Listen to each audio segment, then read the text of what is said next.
Hi guys, so I wanted to do an update to the cost of living crisis, a few developments that have happened in the last couple of weeks since I did the last video, and I think there are a few that are really worth talking about. I want to touch on Labour's plan, a little bit about Liz Truss because it very much looks like she's going to be the Prime Minister in a week or so, and then a couple of other developments that I think are just worth mentioning and keeping our eye on.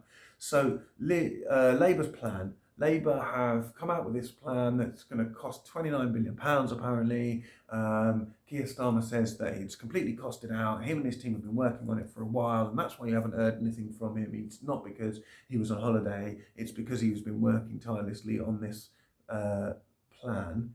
Now, his plan is essentially to give every household in the UK an amount, an allowance to mitigate against the fuel rises. He's going to get that money by levying a windfall tax or a couple of windfall taxes on the energy suppliers, and also by the reduction in loan repayments that the government is going to have to make once inflation comes down, which he's saying is an inevitable consequence of giving out this money. I'm going to just break this apart piece by piece. So first of all, he's saying this plan is going to cost £29 billion, and he's completely costed it out, but he stopped short of nationalisation. That seems like a strange thing to do, to say, right, well, we're going to give out all this money to get us through the next 6 month period, and we're going to hope in 6 months that there's a either the situation sorted itself or that we can think of a better solution, right? When asked why not take this opportunity to renationalise, his explanation was, well, that would put money in shareholders' pockets, and I think every penny of this should go to relieving households.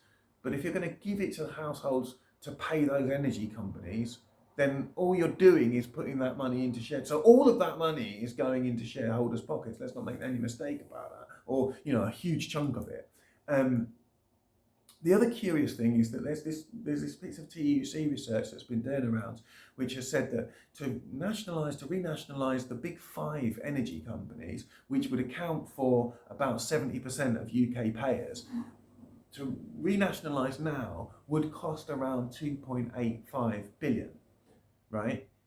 Well, when you're saying that you're going to spend 30 billion, or just under 30 billion, 29 billion in a 6 month package, and to renationalise 70% of UK payers' energy would cost less than 3 billion, right? That's a curious omission, because what you could quite easily do for obviously a lot less money, 3 billion for 70%, I've no idea what the other 30% would cost, but even if the other 30% would cost twice as much, that's still less than 10 billion. You've renationalised the entire the entire energy supply for the entire energy retailer market for the UK. And then what you can do is you can windfall tax to pay for the loss that you're going to make, and then just charge the public a nominal rise. So like they're doing in France, they're only raising 4%.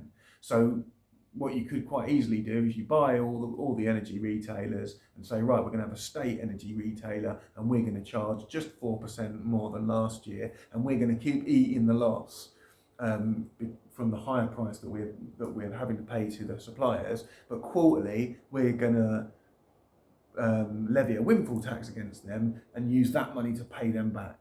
And then even if we're at a loss, we'll keep eating that loss until such time as the energy costs go down, and the UK owned retailer can then go back in the black and pay some of that money back. That would be a sensible short and long term fix in one go, which would cost a third of what Labour is, or I would think less than a third of what Labour's 6 month plan is projected to cost. So you have to ask yourself, why is Keir Starmer doing this? And I think that the answer is that he's very, very concerned about the next election. He's got one eye on the next election, which, okay, that's maybe not a stupid thing to do, but he's so focused on those swing voters. He's so focused on upsetting Tory voters or potential, swing voters, which he sees that would win him an election, that he's trying to tread water. He'd rather spend £29 billion on just treading water to get us through this period and then get us through the next period and get us through the next period. I mean, obviously he's not in power, so to some extent he can say what he wants. But as we saw with Corbyn, if you call for something, you can frame the debate. You can pull the debate into another realm. So if he kept banging on about nationalisation, it would keep it on the agenda. The fact that he's not, he's happy to move away from it, means that we're effectively as far from it as ever in the political sphere. So that's something that I think is worth noting. Now, moving on to Liz Truss. So it looks very much like she's going to be Prime Minister in a week or so. I think it's the next week, maybe 10 days. What she has promised so far are tax cuts on VAT, which mean absolutely nothing for the lowest income people, because things like food and stuff you don't pay VAT on anyway, so they tend to be luxuries. Now, she claims that that's going to bring inflation down. It absolutely isn't. It does the absolute opposite, because what you're doing is the better off the people are, the more money they're going to save, which means the more money that they have, which means that the more money that they can spend, and that is what will ultimately drive inflation even higher. So it'll have the absolute opposite effect. Now, whether or not that is going to be the only thing that she does do, I don't know. I suspect that she will have to do, or she knows that she's got one set, and it's again back to this sort of politicking that Keir Starmer doing. She's got one set of values that she's got now for the specifically for the Tory audience, and then she's going to get into office and backtrack and pay out money to the general public in the form of a couple of handouts, and hope that that's enough. One of the thing that I talked about this in my other video in terms of things that I think might happen. One thing that I've noticed more and more of is the othering of the Tory media machine and the sort of mainstream and right-wing press. We are seeing more and more and more talk about boat people, legal immigrants and migrants and stuff like that. And we're starting to see a lot more talk about people on benefits. This is a really obvious tactic. It's a tried and tested method in times of crisis to find someone incredibly vulnerable and to pick on them. Essentially, this is the kind of a tactic that my school teachers used to use with really rowdy class. They pick out one vulnerable kid and take the piss out of him and get all the other kids laughing at them and then listening to the teacher. That's essentially what the Tory sort of media plan is here, is to sort of make a big fuss about immigrants and benefit claimants, and hope that everybody sort of looks the other way. To that end, in part, and also with another kind of sinister couple of aims, there has been this recent change in universal credit legislation, which is something that I wanted to kind of mention. So what has happened is that the bar for the amount of money that you can earn, you can earn an amount of money on universal credit, the equivalent of 9 hours a week. If you're doing that, you don't get called in effectively to the job centre to show that you're looking for other work. You can just carry on. Now, what's happened is that amount has gone up. So they're pulling more people into the old job seekers allowance world, where they're pulling you in and saying, right, you've got to be looking for work. Are you looking for work? Let's see that you're looking for work. Prove that you're trying to get more work, more hours and stuff. So, but also,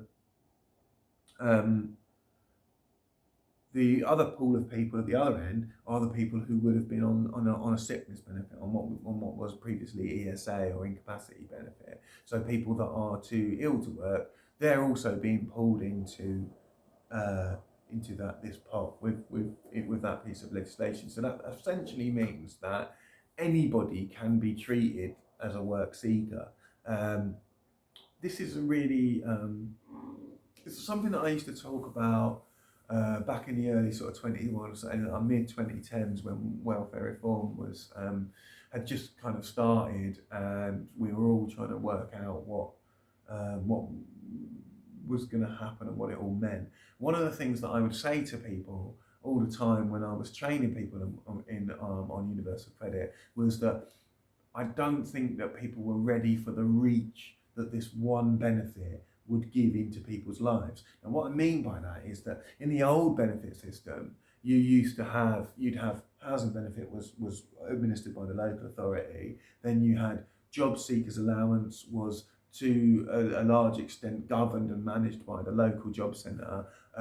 You had incapacity benefit, or ESA, which was assessed by DWP, and PIP or DLA was also DWP, but a separate part of the DWP, and then tax credits were assessed by the HMRC. So what that meant is that no one agency had complete monopoly over the benefit payments that anybody could receive, because I mean, some people would only be getting child tax credit or working tax credit, but a lot of people might be getting say child tax credit, ESA, housing benefit, and possibly DLA for a child or something like that. So you'll be getting benefits from different places. What that meant is that if you, for example, were working part-time and you didn't need to claim job seekers allowance for your living expenses, you could still claim housing benefit. And housing benefit didn't have housing benefit departments had no reason to ask you to work extra hours. All they were doing is administering the housing benefit. So you come to them and tell them your income is X. They do the assessment, and if you're entitled, they pay you. That's what you then, whether or not you're working extra hours is none of their concern. And equally on employment support allowance, when you went on to employment support allowance, it wasn't any of their concern how you were doing in terms of looking for work or your housing costs or anything like that. And there were people there is a work-related activity group where you would be called in every once in a while to see, how you were doing. But assuming your health condition was exactly the same, they would just send you on your way. That was very light touch. And then there was another group where they wouldn't touch you at all. Whereas now that it's all under one umbrella, that means that at any point in time, they can say to anybody claiming universal credit, we want to know what you're doing about your income. We don't think that your income is enough, and we've been paying you this for a long time. So what are you doing about it? We're going to reevaluate you. That's actually